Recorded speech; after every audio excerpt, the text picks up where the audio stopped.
மல்லிகை முல்லிகை வெற்றி வேறு வாரி புஷ்பங்கள் இருவாச மலர்களை இருந்து பன்னீரால் பாதித்து கழுவி பட்டாளி தொடைத்து உன் திருவாத படிந்து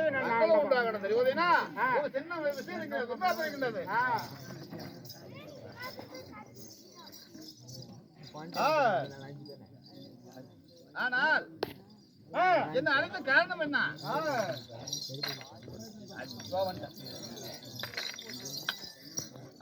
நமக்கு தெரிவாகும் இன்றோட 12 வனச்சஞ்சாரம் செய்து வைத்திருக்கின்றேன். அதனால விடுந்தால் 12 முடிய போகின்றன. பாண்டவர்கள் எங்க இருப்பது எனக்கு தெரியாது. உன்னை அழைத்து கேட்டா உனக்கு தெரியும் என்று அழைத்திருக்கிறேன் மாமா. ஆனால் தெரிவதுனா பாண்டவர்கள் உயிரோட இல்லை. பாண்டவர்கள் இறந்து விட்டார்கள். சரி, அதனால் ஒன்றும் பயப்பட வேண்டாம். சரி, பாண்டவர் எத்தனை பேர் உயிரோட இருக்கிறான்னு சொல்லி நாட்டுல பேசிக்கலாம். இருந்தாலும் பாண்டவருக்கு அழிவு ஒண்ணு மாண்டு விட்டாரு. அவன் குறைக்க மாட்டாங்க, செத்து போயிட்டாங்க. அவன் ஆமா, அப்படி இருந்தா நான் என்ன செய்ய வேண்டும்? ஆனால் உனக்கு சந்தேகம் இருந்தால் தேடி கூட பார்க்கலாம். சொல்வது நம்பிக்கை என்ன? சரி, இல்லை என்றால் நம்ம ஆவக்குடி வேலையை பார்க்க வேண்டும் அல்லவா?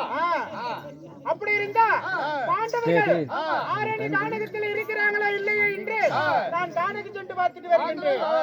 போகலாம்.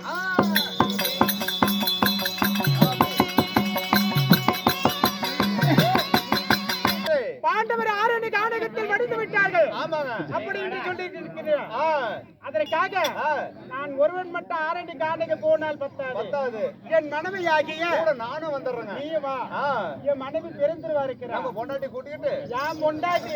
உங்க பொண்டாட்டி அதனால ஆ. நான் அழைத்தேன் என்று ஆ. என் மனைவி அழைத்து வா. ஆ. பாண்டவர்கள் இருப்பது இறப்பதும் ஆ, பிறகு நான் சொல்கிறேன். ஆ, நல்லதாகட்டும்.